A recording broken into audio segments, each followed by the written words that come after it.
নমস্কার বন্ধুরা, আশা করি সবাই খুব ভালো আছো, সুস্থ আছো। আমিও ভালো আছি। বেশ অনেকগুলো দিন পর তোমাদের সাথে একটা কেকের ভিডিও শেয়ার করছি। একটা কেক বলবো না, এখানে দুটো কেকের ভিডিও তোমাদের সাথে শেয়ার করছি। আর এই কেক দুটো আমার কাছে ছিল খুবই স্পেশাল, কারণ এটা কোনো অর্ডারের কেক ছিল না। এটা ছিল আমার জন্মদিন উপলক্ষে আমার জন্যই বানানো কেক। আগস্ট মাসে আমার জন্মদিন ছিল, আর সেই সময় আমি শুধুমাত্র নিজের জন্য, নিজের জন্মদিনটাকে আরও সুন্দর করে রাখার জন্য দুটো কেক বানিয়েছিলাম।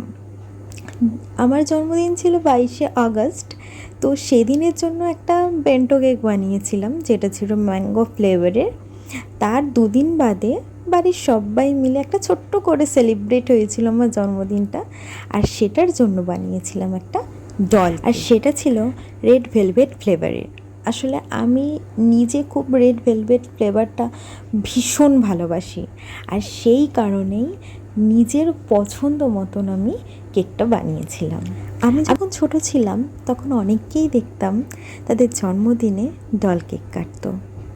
আর সেই সময় তো আমাদের মতন এরকম ছোটোখাটো হোমমেড কেক তৈরি করার মতন কেউ ছিল না। বেশিরভাগ বাড়িতেই কেক আসতো লোকাল শপ থেকে, আর সেই লোকাল শপে এরকম ধরনের ডল কেকগুলোর দাম প্রচুর নিত। তাই সেই সময় ইচ্ছে থাকলেও সাধ্যের কথা চিন্তা করে বলতাম না বাড়িতে। আর বাড়িতে একটু বড় কেকের কথা বললেও অনেক সময় এটাও শুনেছি যে কে খাবে এত কেক, বেশি লোকজন থাকবে না, আরও অনেক কিছু। তো যাই হোক, আমি যখন কেক বানানো শিখলাম, শেখার পর আমি মনে মনে এটা ঠিক করেই রেখেছিলাম যে আমার জন্মদিনে আমি ডল কেক বানাবোই। মানে আমি বড় হয়ে গেলেও ছোটোবেলার কিছু কিছু ইচ্ছে আমার মনের মধ্যে এখনও আছে, যেগুলো ছোটোবেলায় সাধ্যের জন্য হয়নি, কিন্তু এখন চেষ্টা করলেই হয়।